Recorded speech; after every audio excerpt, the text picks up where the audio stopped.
നമസ്തേ പ്രിയമുള്ള പ്രേക്ഷകരെ, നമ്മുടെ ചർച്ച ചെയ്യുന്ന ജ്യോതിഷ വിഷയത്തിൽ യോഗ നിരൂപണ വിഷയം കല്യാണവർമാവിനാൽ വിരചിതമായ സാരാവലിയിലെ 17ാമത്തെ സപ്തദശ അധ്യായം.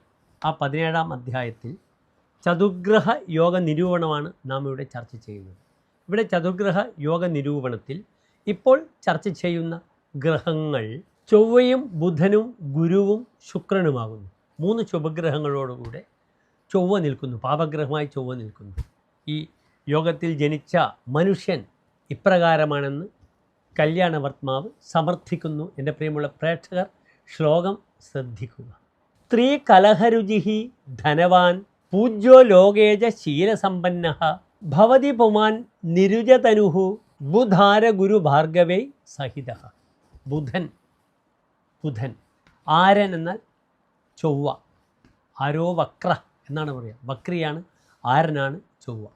പിന്നീട് ഗുരു വ്യാഴം, ഭൃഗുസുതൻ എന്നാൽ ശുക്രൻ. ഇവരോട് സഹിതേഹി കൂടിയ ഈ 4 ഗ്രഹങ്ങളുടെ യോഗത്തോടു കൂടിയ വ്യക്തി ആരാകുന്നു? നല്ല ഫലങ്ങളുമുണ്ട്, അതിനിടയിൽ ഒരു അശുഭമായ ഫലവും പറയുന്നുണ്ട് ആചാര്യൻ. നിങ്ങൾ ശ്രദ്ധിക്കുക. സ്ത്രീ കലഹരുചി, സ്ത്രീകളോട് കലഹിക്കുന്നതിൽ താല്പര്യമുള്ള, സ്ത്രീകളുമായി കലഹിക്കുക എന്നത് ഇദ്ദേഹത്തിൻ്റെ ഒരു കാര്യമായ ദോഷമാണ്. ആ ഒരു ദോഷം മാത്രമാണ് ഇവിടെ ആചാര്യൻ പറഞ്ഞിട്ടുള്ളത്. പിന്നെ ആ മനുഷ്യൻ ധനവാനാണ്, ധനവാൻ ഭവതി, അദ്ദേഹം ധനികനാണ്, സമ്പന്നനാണ്. പൂജ്യോ ലോകേ പൂജ്യ, ജനങ്ങളാൽ അദ്ദേഹം ബഹുമാനിക്കപ്പെടുന്നു, പൂജിക്കപ്പെടുന്നു, ബഹുമാനിക്കപ്പെടുന്നു എന്നർത്ഥം. പിന്നീട് ശീലസമ്പന്ന, നല്ല ശീലത്തോടു കൂടിയ വ്യക്തിയുമാകുന്നു. അപ്രകാരം തന്നെ നിരുജതനുഹു, അദ്ദേഹത്തിന് രോഗം ശരീരത്തിൽ നിന്ന് വിട്ടുപോകുന്ന ആളാണ്.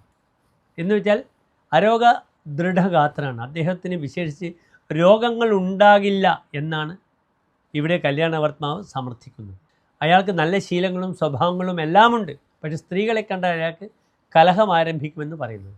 അത് പലപ്പോഴും വീട്ടിലാകാം, അല്ലെങ്കിൽ ഓഫീസിലാകാം, തൻ്റെ കർമ്മമേഖലയിലൊക്കെ ആകാം. സ്ത്രീകളോടുള്ള ഒരു വാശിയും വൈരാഗ്യവും വെച്ച് പുലർത്തുന്ന വ്യക്തിയാണെന്ന് പറയപ്പെടുന്നു. നന്ദി, നമസ്തേ.